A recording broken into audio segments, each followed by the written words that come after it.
आ गया, किसी को खांसी चढ़ने लगी। एक होता है सांसारिक ताप और एक कर्म का ताप। ये तीन तापों को श्रीमद् भागवत की कथा इन तापों का शोधन करती है।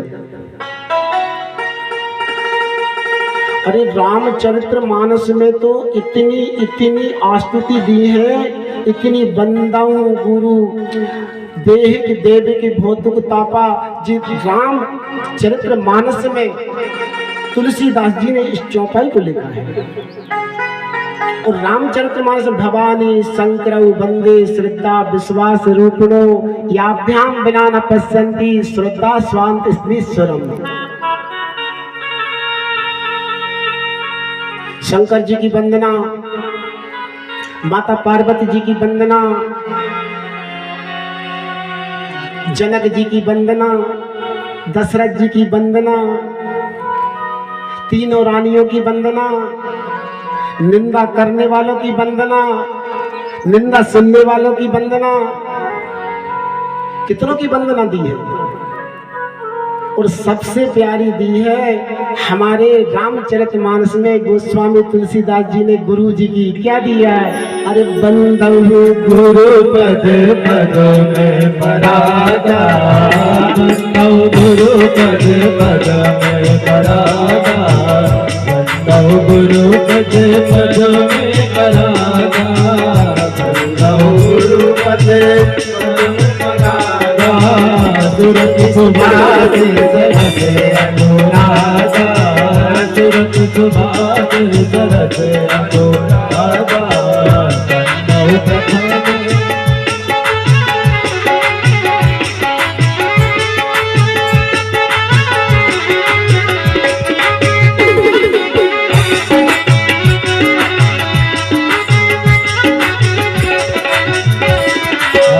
बंदहु प्रथम सुर चरेरा, बंदहु प्रथम वही सुर चरेरा, मोहि मन के संतय सब हरेना, मोहि मन के संतय सब हरेना।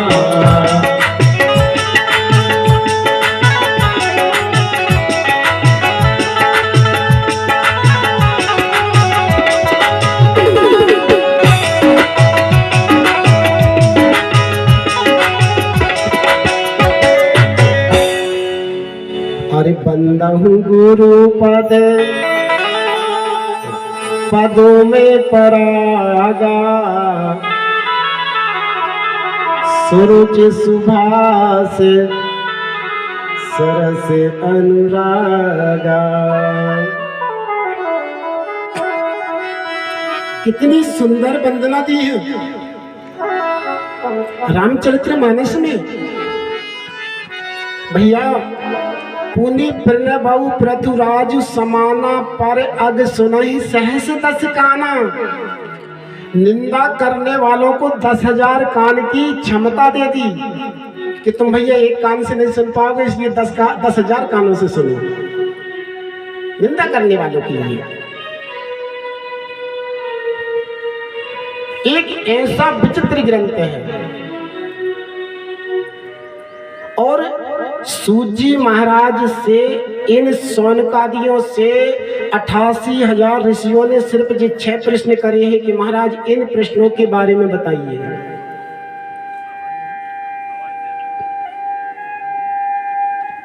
सूत जी महाराज ने अपना मन बनाया, भगवान को प्रणाम किया। सच्चिदानंद रूपाय विश्वोत्पत्त्रादिहेतवे तापत्रे विनाशाय श्री कृष्णाय वयं नुमः।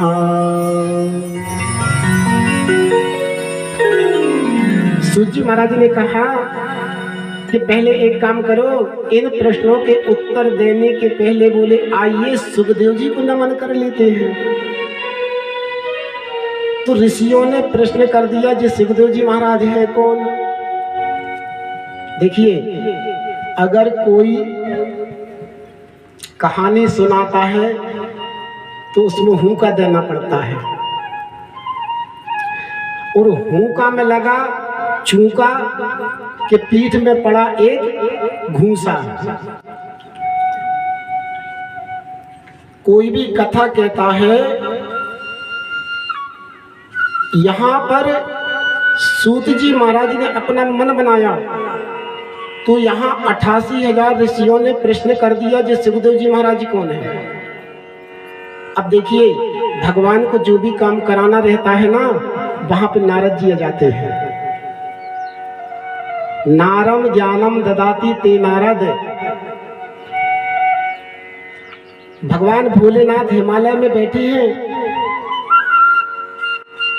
और समाधि में लीन है।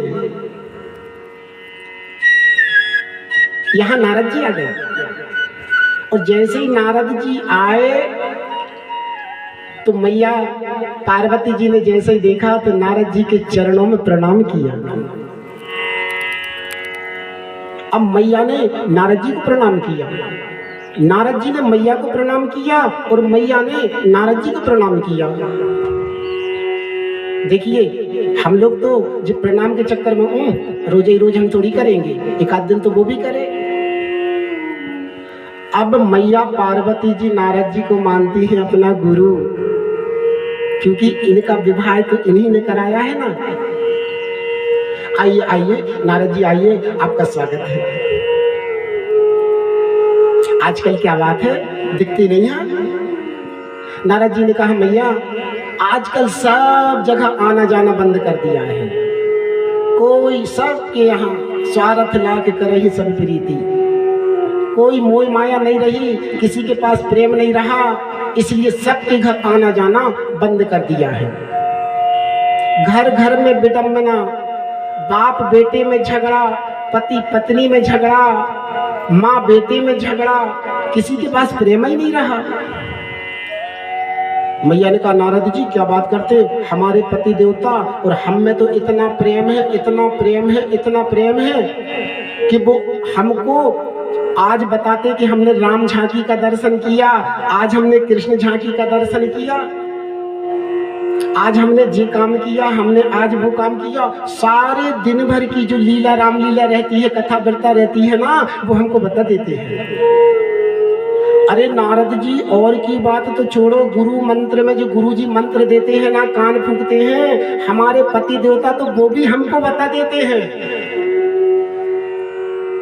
नारद जी ने कहा, तो मैया तुम्हारे पति देवता तो तुमसे बहुत प्रेम करते हैं। हाँ बोले, हमसे तो बहुत प्रेम करते हैं। तो एक बात बताओ, तुम्हारे गले में जो मुंडों की, उनके गले में जो मुंडों की माला पड़ी हुई है, इसमें किसके मुंड लगे हैं, आज तक बताया कि नहीं बताया? मैया ने कहा, नहीं ये बात तो आज तक नहीं बताई।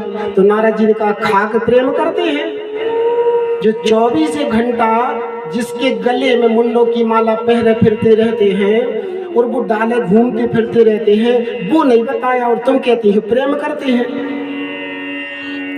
अब मैया ने कहा, हाँ ये बात तो सही है, आज तक तो उन्होंने नहीं बताया कि जी इसमें मुंड किसके लगे हैं। नारद जी ने कहा, मैया अब आप जानो और आपके पति देवता जाने, अपने राम तो चले। अब नारद जी ने अंगार लगा दी।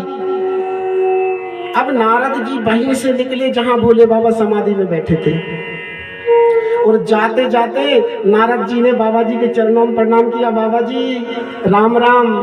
तो शिव जी ने भी कहा राम राम।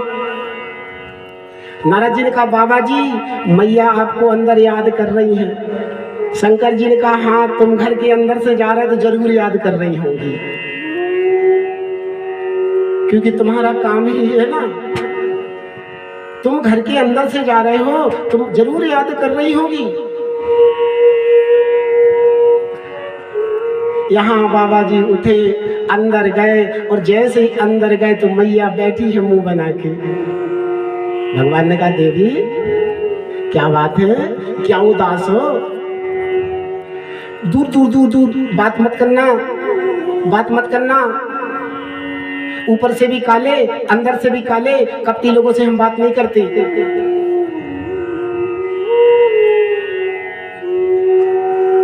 भगवान ने कहा देवी कपटी वो होता है जो काला होता है, ऐसा हमने कौन सा कपट कर दिया? एक बात बताओ, आज तक तुमने ये बात क्यों नहीं बताई जो तुम्हारे गले में जो मुंडे पड़े हैं, जो किसके मुंडे लगे हैं? 24 घंटा अपने गले में डाले फिरते रहते हो, बताओ। भगवान ने कहा देवी ये जो गले में मुंड पड़े हुए हैं ना, ये सब आपके स्वरूप है। जब जब आपने शरीर का देह का परित्याग किया है, उन रूपों को मैंने अपने कंठ में धारण कर लिया है। मैया ने कहा ऐसे कैसे संभव हो सकता है? भगवान भोले बाबा कहते हैं देवी मैंने अमर कथा सुनी है।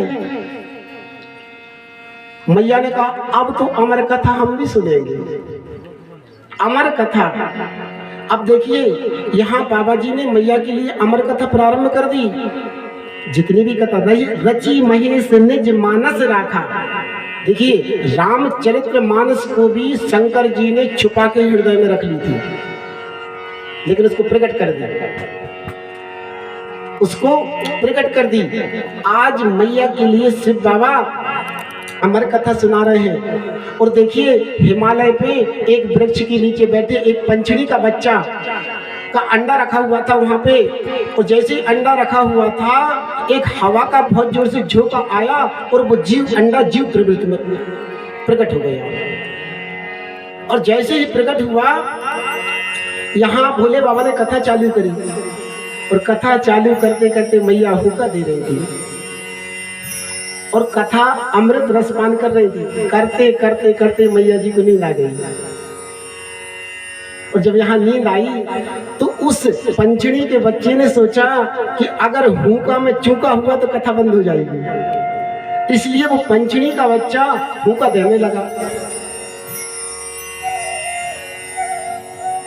और जब बाबा जी ने देखा मैया जी तो सो रही है, हुक्का कौन दे रहा है? अरे देवी जी को तो नींद आ गई, हुक्का कौन दे रहा है? कहते हैं शिव जी ने त्रिशूल लेके उस पंछड़ी के बच्चे का पीछा किया, और वो पंछड़ी का बच्चा उड़ा। उड़ते उड़ते उड़ते वेदव्यास जी की पत्नी कंठ पर जल में खड़े होकर सूर्य नारायण भगवान को अर्घ दे रही थी, ऋतिका। उसी समय उनने जम्हाई ली, उनके मुंह के मार्ग से उदर में प्रवेश कर गया और 12 वर्ष तक अखंड समाधि लगाकर बैठ गए। बाहर आने का नाम ही नहीं ले रहा। वेदव्यास जी की पत्नी ने कहा नाथ ऐसा लगता है कोई महान मूर्ति मेरे गर्भ के अंदर है, लेकिन प्रभु जो बाहर आने का नाम क्यों नहीं ले रहा? बेटे क्या बात है, आप प्रकट हो ना, जन्म लो ना। अंदर से आवाज आई नहीं मैं मृत्यु लोक में नहीं आऊंगा। क्यों? मृत्यु लोक में विष्णु की माया पकड़ लेती है।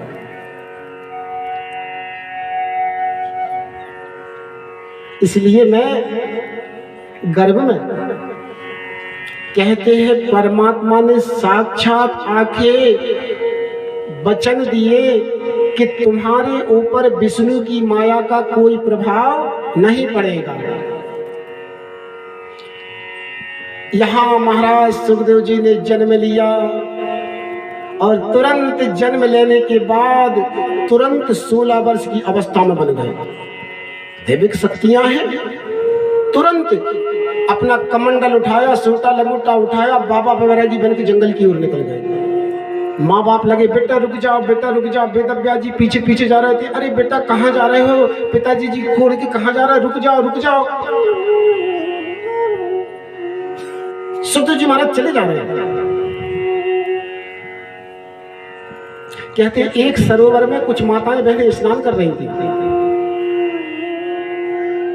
और स्नान जैसे ही कर रही थी तो सुखदेव जी महाराज वहां से निकले।